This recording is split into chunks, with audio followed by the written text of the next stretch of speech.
Hello traders, FX Pip Collector here. Today is Thursday, April 18th, and this is my analysis of the US dollar Canadian starting on the monthly, working my way down to the 1 hour time frame for the full top-down analysis. So on the US dollar CAD, we've obviously been pushing up very strong, but I do still believe that we are very close to making a bigger push to the downside. I still think this is probably going to be an ABC correction to the uptrend. So let's take a look at it on the weekly time frame.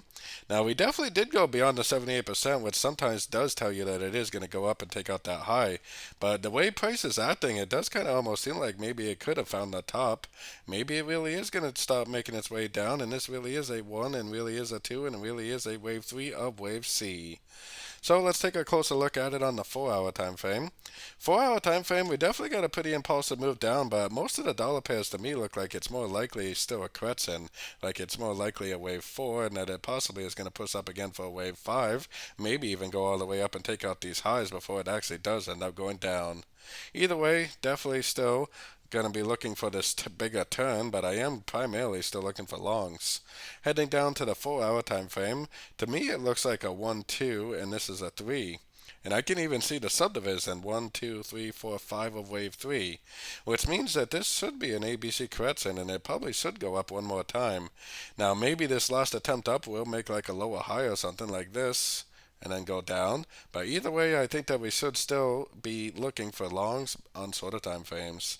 Heading down to the 1 hour time frame, if you are trading like the 1 hour time frame and below, then I think that you could be trying to go short at the end of this pullback. To me, this looks like a wave A. I think it's more likely it is probably going to now make a correction to this move down, which would be like a wave B. Then it will probably go down to one of these two Fibonacci levels for a wave C. If I see three waves down and impulsive up, then I would definitely get out of my shorts and I would go long for the continuation of the uptrend. I will definitely be trying to go short at the end of this wave B, and if it's not a wave B and it really is a top over here, and this really is actually a 1 and a 2, and I go short at the end of a wave B and it never gives me the end of a trend signal, then I'll just stay short for the continuation of the downtrend. So either way, I don't care whether it just keeps on going down or whether it goes up, because I'm going to take it one step at a time, and I will be learning and earning at the same time, whether it does an ABC or a 1, 2, 3. So don't forget to join my free Discord channel, link down here in the corner, and don't forget to check out my membership program that gives you access to my daily live trading sessions and gives you access to my swing trade setups by signing up at my website, fxpipcollector.com. As always, thank you and happy trading.